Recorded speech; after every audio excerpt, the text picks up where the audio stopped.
Salut tout le monde et bienvenue dans cette review du deuxième épisode de Titans.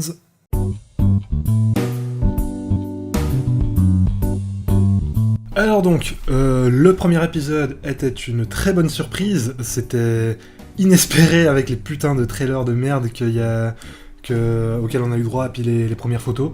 Donc vraiment un premier épisode qui était très très hypant. Et qu'en est-il du deuxième ? Je trouve que ça continue assez bien sur sa lancée, je trouve que ce qu'on nous raconte, ce qu'on nous présente, c'est plutôt intéressant, que la réalisation est franchement pas trop mal dans cet épisode. J'ai beaucoup aimé déjà le montage qui était, je trouve, vraiment très cool. Tous les passages musicaux étaient assez fun, assez réussis. Alors oui, on peut regretter peut-être un peu le côté vraiment méga terne de la série au niveau des couleurs. J'ai envie de dire que ça se marie assez bien avec le ton de la série. C'est pas méga coloré comme ambiance, c'est pas la méga joie de ouf. Donc du coup, pour le coup, assez pertinent. Franchement, moi, je suis assez étonné de la propreté de l'AREA. À part peut-être, globalement, les images de synthèse, je pense notamment au sang numérique, qui est vraiment pas méga réussi, mais globalement, ça passe tellement vite dessus que t'as vite fait le temps de voir que c'est moche, mais tu passes rapidement à autre chose. Par contre, un truc qui m'avait assez surpris, que j'ai oublié de parler dans le dernier épisode, au niveau des rendus des animaux en numérique, parce qu'il y avait Changelin du coup à la fin du dernier épisode qui se transforme en tigre, et dans cet épisode à la toute fin on a un petit corbeau en image de synthèse, et j'arrive pas à comprendre pourquoi, parce que c'est de l'image de synthèse de ouf, c'est de la cinématique PS3, niveau qualité, mais pourtant, je trouve que ça jure pas du tout avec la série et j'arrive pas à capter pourquoi. Alors que tu vois clairement la distinction de ouf entre l'objet en image de synthèse et le reste de la série. Mais je trouve pas ça dérangeant. Je sais pas si c'est au niveau de la fluidité de l'animation, des mouvements et tout qui contrebalance l'aspect numérique. Mais honnêtement, pour le coup, je trouvais pour l'instant les quelques animaux en image de synthèse plutôt réussis. Et ce qui est plutôt rassurant quand on sait qu'on aura Changelin dans la série. Donc voilà, à ce niveau-là, pour le sang c'est pas top, pour les animaux c'est plutôt cool. D'ailleurs en parlant de Changelin, ni lui ni Starfire ne sont à l'affiche dans cet épisode, non, on se concentre exclusivement sur Robin et Raven, mais également sur un autre duo non justement pas de criminels, de combattantes criminelles plutôt de la street qui sont Hank et Dawn, de leur nom de super-héros c'est Hawk et Dove, qui sont, je sais, un duo de héros de DC Comics, mais je les connais vraiment pas plus que ça. Je sais vitef qu'ils en fait partie de Birds of Prey, mais à part ça, je sais pas, je les connais vraiment pas. Du coup, tu découvres ce couple qui, fut un temps, faisait équipe. Des fois se faisait aider de Robin à tabasser les mecs à la cool dans la rue. Et beaucoup d'eau ont passé sous les ponts, parce qu'apparemment, la meuf avait une relation avec Robin. Le mec, il voit plutôt Robin en rouge depuis, ce qui peut plus ou moins se comprendre. Enfin, le gars, il est quand même un peu un rageux, mais ça peut quand même se comprendre. Et en fait, le lien qu'il y aura entre ces deux teams, donc Robin Raven et Hank et Dawn, sera que Robin veut leur confier Raven. Parce que Robin sait que Raven, il faut la mettre à l'abri vu qu'il y a des mecs ultra chelous qui la course, en tout cas temporairement. Et comme lui, il ne se sent pas légitime de protéger quelqu'un, parce que visiblement, il y a eu un événement qui fait que la vie en famille, c'est pas pour lui. Je pense que ça en sera plus dans les prochains épisodes. Ça va clairement taper du côté de Batman, hein. Tu vois déjà dans cet épisode que, au moment où il voulait appeler Batman pour lui demander un peu d'argent pour les besoins de Raven, il a hésité, il a plutôt appelé Alfred à la place. Donc j'attends de voir vraiment le moment où tu comprendras qu'est-ce qui s'est passé entre Batman et Dick, donc Dick Robin, pour comprendre pourquoi à ce point-là, il veut totalement se démarquer de Batman, et il se sent vraiment totalement inapte pour les vies en groupe. Sinon, globalement, ce que je trouve aussi pas trop mal avec cette série, c'est qu'on a vraiment du bon développement de personnages, du moins pour l'instant, on a du bon background. J'ai trouvé les échanges entre Hank, Dawn et puis Robin plutôt intéressants, plutôt intéressants et plutôt justifiés vis-à-vis de leur passif. Je trouve que, je l'ai dit avant, je trouve que Hank rage un peu trop. Je pense que ça aurait peut-être mérité qu'on en sache un peu plus sur son ressenti vis-à-vis de Robin, plutôt que juste l'entendre gueuler Quoi Putain, tu veux me voler ma meuf? Tu veux nous confier ta gamine? Blablabla. Du coup, mais à part ça, bon voilà, c'est son personnage, hein, je pense que c'est comme ça qu'il est écrit, c'est pas forcément un mal, c'est juste j'aurais préféré d'avoir peut-être des petits débuts de faux échanges entre les deux, de politesse, puis qu'après ça pète un peu plus, mais bon, c'est pas grave. Dawn est plutôt cool comme perso, dommage qu'on risque pas de la voir beaucoup après, mais elle est plutôt intéressante et tu sens qu'elle est un peu dispersée par rapport à son copain actuel et puis à Robin. J'ai l'impression de parler des feux de l'amour là, c'est absolument pas le cas parce que le reste de l'épisode est globalement ultra glauque. Mais voilà, tu as du passif entre tes personnages et ça c'est plutôt cool quoi, ça rajoute de la consistance et c'est bien. C'est très bien même.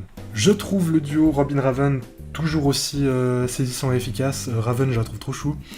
Bon, c'est un peu une ado. Oui, c'est complètement une ado. Un peu. Je veux de la pizza, je regarde Game of Thrones et puis. Et tout le team. Après, bon voilà, les Teen Titans ils bouffent de la pizza donc bon, ça va, on va dire, c'est pas très grave, c'est un peu cliché mais c'est pas grave. Puis, alors par contre, toutes les allusions à Game of Thrones dans l'épisode. Pourquoi, comment, je sais pas. J'imagine que soit c'est pour montrer un peu l'ambiance de la série en mode allez, vas-y, il y aura du cul et du sang. Soit c'est juste pour justifier le fait qu'au bout d'un moment, que Raven appelle Dawn Khaleesi, parce que c'est vrai qu'elle ressemble un peu à Daenerys. Après, ça fait toujours plaisir, mais voilà. Donc dans cet épisode, il y a des extraits de Game of Thrones. Voilà. Sinon, par rapport, je pense, aux 2 points qui sont, à mon avis, les plus importants dans cet épisode. Premièrement, c'est plus personnel, mais je crois que c'est la première fois de ma vie, ou en tout cas de ces dernières années, je vais pas dire ma vie parce que c'est un peu long, mais de ces dernières années, que je sursaute devant une série. Parce que d'habitude, les screamers, genre au cinéma et tout, tu les vois venir à donf. Mais là, j'étais tellement pris dans l'épisode que le moment où t'as le fax qui sort avec la photo du mec qui a tué Raven l'épisode dernier, au moment où t'as le fax qui sort et que d'un coup t'as la photo qui te fait un effet Harry Potter 1 avec le mec qui sort de l'affiche en mode j'avais pas vu venir, j'ai fait un petit saut, mais c'était cool, c'était assez stylé. Après en plus ça pète complètement les plombs avec Raven qui s'est submergé par ses émotions et on sait très bien que quand Raven s'est submergé par les émotions, ça fait pas des trucs très chouettes. Tu ne l'as peut-être pas remarqué, mais mes émotions sont dangereuses. Je ne peux pas me permettre d'en avoir. Mais du coup, alors là, vraiment très très cool. Niveau visuel, ça marchait assez bien, le rythme était très bon à cette scène, le montage était très efficace. Tu ressentais vraiment l'urgence puis le désespoir de Raven et vraiment c'était très réussi. Le sound design aussi, vraiment très oppressant et tout, c'était cool. Vraiment, il y a de la bonne tension dans cette série pour l'instant et j'espère vraiment que ça va continuer dans cette voie-là, que ça continue à te faire ressentir ce que ça veut que tu ressentes. C'est pas toutes les séries qui arrivent et pour le coup elle y arrive plutôt bien. Pour l'instant à l'épisode 2, rappelons-le.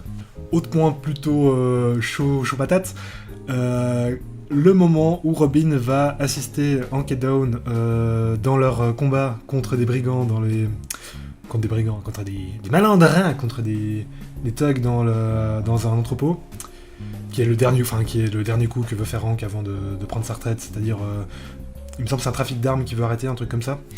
Et du coup, t'as Robin qui vient leur prêter main forte à un moment, et autant dans le premier épisode, le commandant Ruel était assez trash, autant là, ça a tellement rien à voir, c'est sur l'échelle de Richter de la violence, ça ne veut rien dire, mais c'est pas grave. C'est 4 niveaux au-dessus, quoi.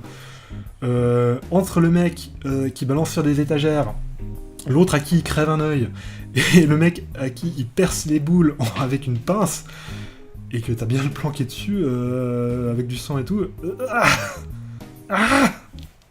Putain, c'était violent. C'était cool, mais c'était trash. Et du coup, encore à ce niveau-là, c'est assez intéressant parce que Robin a conscience d'être devenu un putain de psychopathe. Il dit même à Dawn, t'as aucune idée de ce que je suis devenu. Puis après Hank qui sent, putain mais t'as vu ce qu'il a fait, c'est un putain de psychopathe. Robin a conscience d'avoir viré comme ça, d'être devenu complètement fou et ultra violent. Hashtag Orange Mécanique. Et ouais, Orange Mécanique, je crois que c'est un peu le cas. Robin c'est devenu un putain de, je sais plus comment il s'appelle le héros, Alex quelque chose, mais enfin bref. Je crois que enfin, je suis très curieux de voir à quel moment il y a eu la rupture entre l'ancien Robin, qui visiblement était plus cool, et le nouveau Robin, et surtout, quel en a été l'élément déclencheur. Visiblement, ça tape du côté de Batman, ça c'est quasiment sûr, mais pourquoi? Est-ce que c'est Batman qui a mal agi? Est-ce que c'est Batman qui n'a pas agi par rapport à quelque chose alors qu'il aurait dû? Peut-être que c'est juste une prise de conscience de Robin par rapport aux agissements de Batman en général, et qu'il essaie de se démarquer en étant 20 fois plus violent. Je ne sais pas. Je suis très curieux de voir, en tout cas, c'est assez saisissant à quel point il est violent. Et perso, ça m'a un peu fait rappeler, avec de la joie et de la bonne humeur, le Robin de la série Teen Titans, donc du dessin animé, qui était, et ça je trouve, avec du recul, vachement cool, ça avait beau être le chef de l'équipe, c'était clairement celui qui avait le plus de défauts. Il était abusément monomaniaque, surtout quand ça concernait Deathstroke, et aussi, plus ou moins en relation avec cet épisode, il était quand même assez violent et agressif. Je pense, le premier qui me vient en tête, c'est l'épisode où justement il va s'entraîner avec des moines chinois, ou je sais pas où, pour apprendre à canaliser sa colère et puis à devenir un meilleur combattant. Mais aussi genre aux derniers épisodes de la saison 1, quand il est tellement à fond sur la poursuite de Deathstroke qu'il commence à tabasser des mecs qui n'ont rien à voir avec l'histoire. Du coup, je trouve assez cool d'avoir dans cette série Titans un Robin qui soit aussi pas content du tout. Pour les prochains épisodes, alors à quoi s'attendre? Déjà, va falloir autant pour Robin que pour Hank. Attention, spoiler, mais c'est une review, donc c'est normal que je spoil. Il va falloir qu'ils encaissent la mort de Dawn. Sachant que c'est quand même... C'est pas sa faute, mais indirectement, c'est quand même Robin qui a amené ces tueurs, enfin cette famille de gros psychopathes ici, car ils étaient à la recherche de Raven. C'est quand même un peu indirectement sa faute si Dawn est morte, donc je pense que Hank va mal tourner. Je pense vraiment que Hank va plutôt mal tourner, donc on se réjouit de voir ça. Enfin, pas spécialement parce que je pense que ça va être un peu relou et je pense que Hank va vite me casser les couilles. Mais à voir ce qui se passe. Et puis du coup, assez curieux aussi de cette famille de gros psychopathes que je connaissais pas du tout. Il me semble que je les ai jamais vus dans quelques dérivés de DC que ce soit. Mis à part qu'ils sont bien glauques et qu'ils mettent bien la race à Amy, la copine à Dick, enfin la collègue à Dick, en milieu d'épisode. Encore une fois, assez violent, le coup du couteau dans le dos, trashos et vélos, ça veut rien dire, mais c'est pas grave, j'aime bien. Du coup, à voir l'épisode prochain. On est déjà dans du drama. J'espère, vraiment. Je veux du changement. Je veux du Beast Boy, je veux du changement. Je veux mon comic de service qui va peut-être alléger un peu la situation. J'espère, parce que... Enfin, moi, j'aime bien... Tant que c'est bien fait, j'aime bien les ambiances un peu lourdes, un peu glauques. Tant que c'est bien fait, hein, parce que des fois, c'est tellement gratuit que... Enfin, des fois, ça arrive que ce soit complètement gratuit et que ce soit de la merde. Mais là, pour le coup, c'est réussi, donc moi, je ne me plains pas, mais... J'ai quand même envie de mon petit changement, voilà. C'était vitef, du coup, mon avis sur le deuxième épisode. Je crois que j'ai tout dit. Donc j'attends le troisième avec une certaine impatience. Et du coup, vous aussi, j'espère que vous attendez aussi la suite de cette série. Ou alors, si vous avez des problèmes avec cet épisode, n'hésitez pas à le dire dans les commentaires de la façon la plus gentille et respectueuse qui soit. Et voilà tout le team. Donc je vous invite éventuellement à liker la vidéo, à la partager, à faire un tour sur notre Discord ou sur notre Twitch. Et notre Twitter aussi, bien sûr, en a un. Donc n'hésitez pas, c'est très sympa, c'est la folle ambiance, c'est le méga fun. Et sur ce, moi je vais certainement continuer de me remater les vieux épisodes de Teen Titans, parce que moi, quand je suis hypé, je le suis à fond. Bref, merci encore à tous pour avoir suivi cette vidéo, et je vous dis à tout bientôt. Ciao!